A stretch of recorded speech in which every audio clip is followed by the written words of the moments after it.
Welcome to Glimpse of Old Cars. Today, fastening a seatbelt is one of the first things we do when getting into a car. It has become such a routine habit that most people barely think about it. But believe it or not, there was a time when millions of cars were built without seatbelts at all.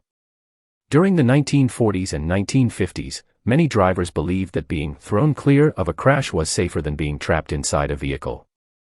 Cars were designed with comfort and style in mind, not crash protection. Huge chrome bumpers, bench seats, and flashy tail fins captured people's attention, while safety features received very little consideration.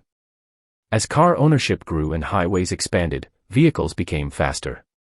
Unfortunately, traffic accidents also became more common and more severe. Doctors and safety experts began noticing a disturbing pattern. Many serious injuries and deaths occurred because occupants were being thrown into dashboards, windshields, steering wheels, or even ejected from their cars during collisions. Everything started to change in 1959, when Nils Bohlin, an engineer working for Volvo, introduced the modern three-point seat belt.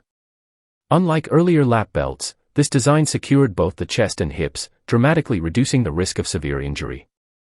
What made the story even more remarkable was Volvo's decision to allow other automakers to use the patent freely.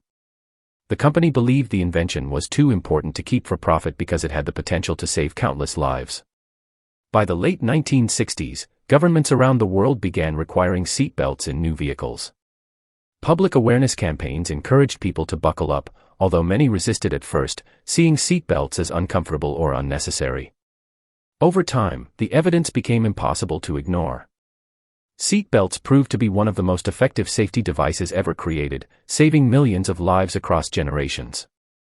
Today, that simple click before starting the engine represents decades of lessons learned through tragedy, innovation, and determination.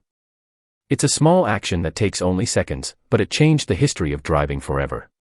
Please watch the rest of the video and do not forget to subscribe.